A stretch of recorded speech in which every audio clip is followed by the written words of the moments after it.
Hello and welcome again to one of our Gems of the Alshich, one of the missing broadcasts that for the 4 weeks that I was away, either speaking or in Israel or speaking in America. And so this is the Seder Mikeitz that we missed out.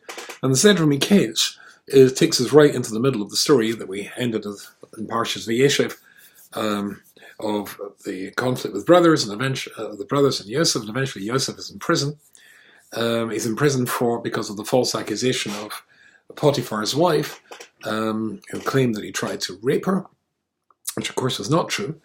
But at the end of the story, you remember famously the dreams, because this is the bit of the Torah where we talk about dreams, which is a very important topic in its own right.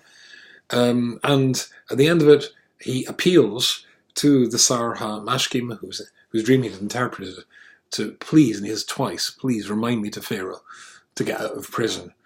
And because of that, he was supposed to be in prison for 10 years.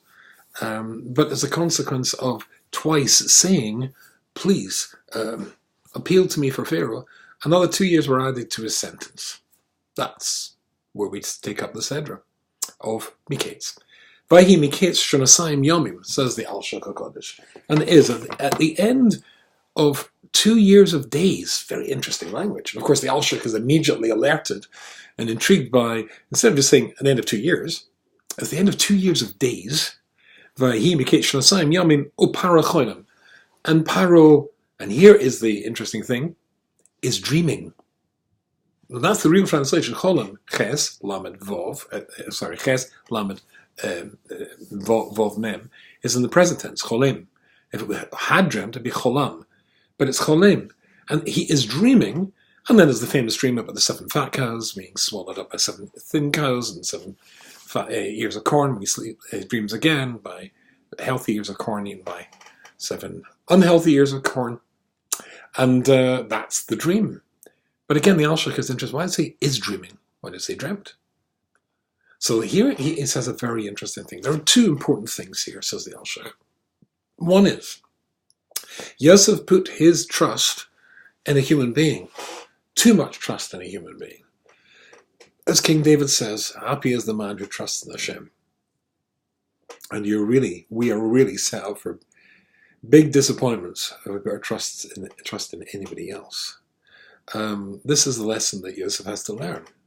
Another 2 years. But once that 2 years is up, to the millisecond, 2 years of days, Vayhi Mikeitz, at the end of 2 years of days, not a second earlier, not a second later, when the sentence added from heaven of an extra 2 years of 2 years in prison, 2 years of days, 365 and a quarter, times 2, when that second is up, then Pharaoh is dreaming in the present tense.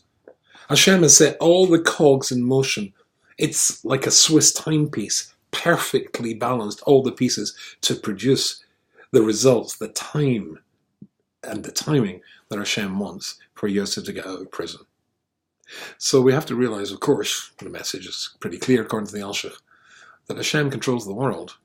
He controls the timing when things happen, and he also controls who is going to be able to help you, not human beings. Certainly the message Yosef learns from this is, I can't trust people anymore. I mean, he's brought to Pharaoh, and Pharaoh says, dramatic release from prison, I brought you here because I hear you're good at interpreting dreams, Jew boy. And Yosef turns around and he says, it's a remarkable thing to say. No, I can't do that. The interpretation of all dreams is B'yad Elokim, in the hands of HaShem. Well, you could easily imagine Pharaoh saying, well, if you don't know how to do it, you're back in prison. But he'd learnt the lesson well. Don't trust people.